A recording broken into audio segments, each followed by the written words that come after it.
Hey everybody, Corey again. Today we're going to discuss the do's and don'ts of buying your kid's very first guitar. It's one of those things that most parents think of as very simple. You just run out and pick up whatever's cheap. But there's a lot more to it than that. The fact is, it's a very important decision because your decisions in this process will determine how long your kid might stick with this, whether they fall in love with the instrument, whether they have a fighting chance even. Because there are a lot of good choices you can make, and there are a lot of bad choices, a lot of common mistakes and myths that we're going to talk about today, and try to make sure that you give your kid the best chance to be the best guitarist they can be. First, don't just walk into somewhere and buy the cheapest acoustic guitar you see. I realize there's a temptation to do that because, a younger kid, you don't know how long they're going to stick with it. But the thing to remember is guitars hold value pretty well, especially if you're shopping used. That's a smart move. But in acoustic guitars, more than any other type of guitar, there is a big quality difference as you go up the pay scale. And you don't have to go up very high before you start getting reasonably decent guitars. But at the very bottom of the barrel is a lot of garbage. Guitars where the action can't be adjusted, maybe the neck won't sit flat, which will make it hard to play. It'll be even harder for them to fret a note, which is really difficult in the very beginning. Quite often they'll have the cheapest of the cheap tuners, which means that guitar won't even stay in tune. And if they have to tune it every 30 seconds, they're not going to like it. And having an in-tune guitar is important for the development of their ear. There's a great video on ear training for kids from Rick Beato I'm going to share right here. You want to make sure you watch that. That's something else good to see as well. But shop used, okay? You can go to a place like, Guitar Center Sweetwater, and they'll have a $100 acoustic guitar that you can get your kid. Maybe even cheaper. But you're really, really getting what you pay for. My advice is go used. If you go into, even these same retailers have a used section, find a music go round somewhere like that. Somewhere with a guitar tech on hand as well. We'll talk about that later, and I'll show you why. But by buying used, as is the case in anything, you're able to get, for say, if you want to spend $200, you might get a guitar that fell in that $400 range new. If you want to spend $300, you're looking at $500 to $600 new.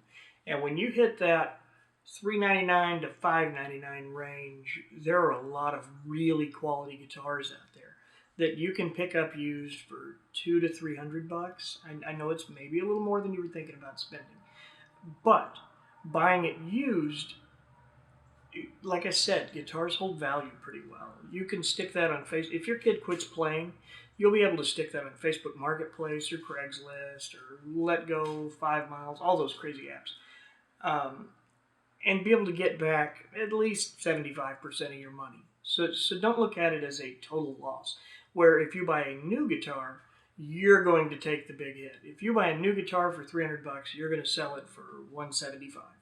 That's just the way the market works with new and used gear, whether it's camera equipment or guitars or violins, doesn't matter. Anything like that, you're going to take a big hit on something new. So why not let someone else take that hit and your kid have a chance at a better instrument? Because a better instrument makes a huge difference.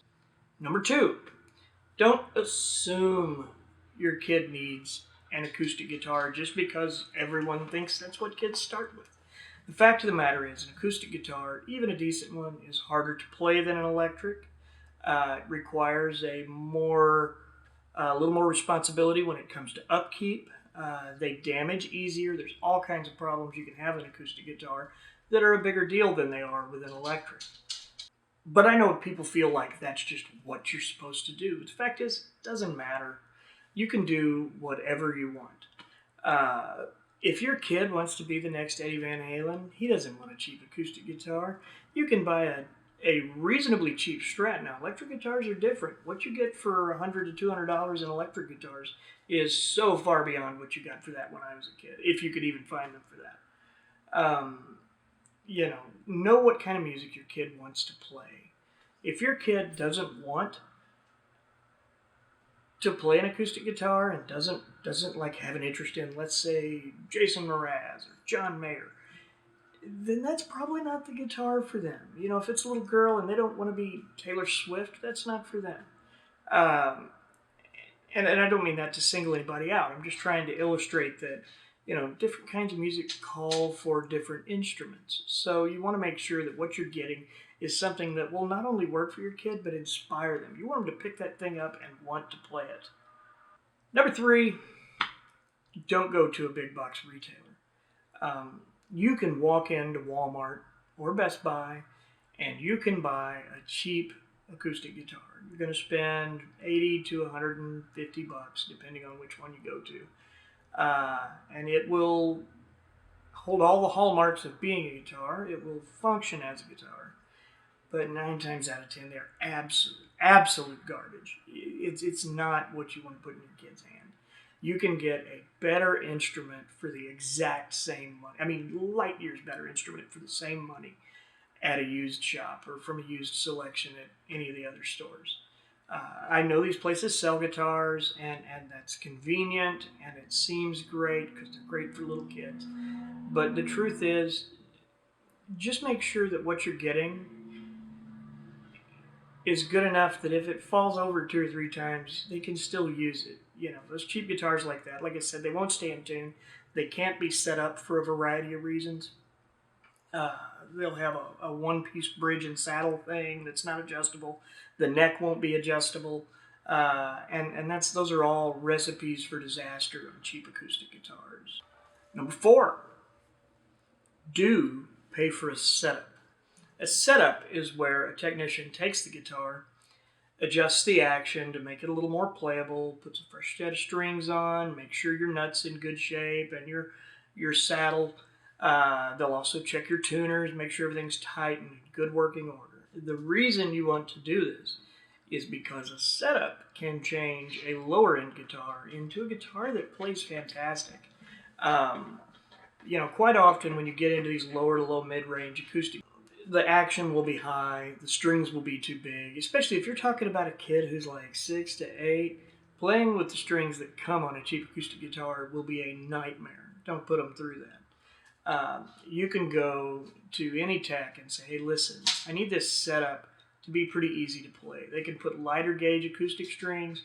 They can put light gauge electric strings on an electric guitar if that's what you've decided to go with. So there's a variety of ways that they can adjust that guitar to where it will really make a big difference in the amount of time and how much the kid will enjoy playing it. And that's important. You can expect this to cost from $40 to $75 depending on where you go. It doesn't hurt to shop around.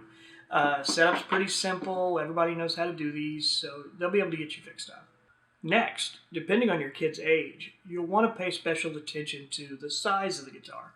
You can get smaller scale guitars, both acoustic and electric. They are available. So if you've got a 6-year-old who just is ready to play music or you want to introduce them to it, don't hesitate to get one of those that's a little bit smaller. But if you've got a kid who's 9, 10, 11, you'll want to go ahead and get them a full size. It'll make the transition a little easier. Pay attention to the size of their hands. Sometimes a really thick neck can be difficult for a kid with small hands to learn on.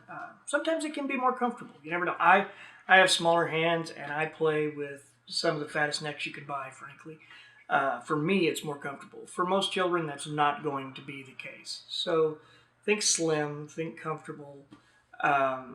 You can get also in acoustics, if your kid is interested in an acoustic guitar, you're able to get what are called parlor size guitars, which have a smaller body, have a shorter neck just a little bit. So, something like a parlor guitar might be easier for a smaller child to play. So you want to make sure you consider that. So last but not least, number 6, and this is very important. Find your child a great teacher. don't hesitate to reach out to a few, talk to them, maybe go over and meet them once. Um, there are a lot of well-intended but not great teachers out there. And there are a lot who are just fantastic diamonds in the rough. You want to make sure that you find the one who works best with your kid. Um, Something that's important to me is I always want to know that first day, will they learn a piece of a song that they love? I mean, usually what they'll do is a guitar teacher will simplify it way down. It won't be necessarily note for note the way something's played, but they'll try to maybe have a chord or two that they can teach, or a few notes that are an intro riff to a song that'll be very simple. Um, but I think it's very, very important to early on be able, while you're teaching those fundamentals, to also be able to have that kid go home and be like, hey, check out what I learned, to his buddies. Or feel like he's playing, Seven Nation Army by the White Stripes, which is super simple and the kind of thing they teach kids. Um, those things are important. When I started, my initial guitar teacher, who was a great guy, nice gentleman, but he very much believed you follow the Mel Bay book. And places like Guitar Center tend to have their own curriculum they teach as well. So it's really nice if you've got someone who will work with your kid a little extra and make sure they enjoy it. Your child needs to look forward to practice. They need to play when you don't yell at them. I mean, that won't always be the case with little kids. Remember, kids come and go from things, and that's something that's happened to all of us at times in our life. But a good teacher, to give them that base foundation, is very, very important. And you can expect to pay probably $100 a month for lessons, giving you like a 30-minute lesson each week. That's a pretty common price. Or 20 to as much as 40, depending on who your teacher is. So, you shop around for something that both fits your budget and works well. Because there are options that do both. I made this video because I spend a lot of time in music stores. I don't work for any, but I spend a lot of time, as you can probably guess. And I always see parents coming in and asking that question, what's the cheapest acoustic guitar you have? And it's the worst question to ask. And if you have a lazy sales guy, they'll just take you right to it. But the fact of the matter is, you need to go a step farther than that. Find something that's reasonably priced, but reliable. Something that can be set up properly. And set your kid up to succeed. If they're 6 years old and they want to be a rock star, don't tell them that's stupid. You tell them, here's a guitar and some lessons, and you're going to make it happen, kiddo. I, as a young man, I had two dreams. I wanted to be a rock star, and my safety fallback was professional baseball player. Never once did my parents tell me that was stupid. They got me a guitar and a drum set and an instructor, got me a hell of a good baseball coach. So before you know it, I'm not a rock star nor a professional baseball player, but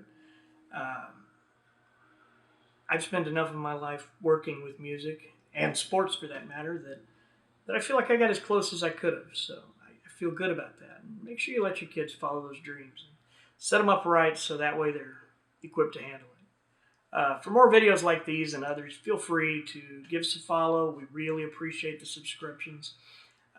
Ding the bell will let you know when we have something new coming. Our videos range from all kinds of things, but they're all guitar-centric and often stem towards newer players, newer performers, people stepping on stage for the first time. So you want to make sure that stick around. We thank you very much for your time and look forward to seeing you again. Again, I'm Corey with Armchair Rockstar, and we'll see you next time.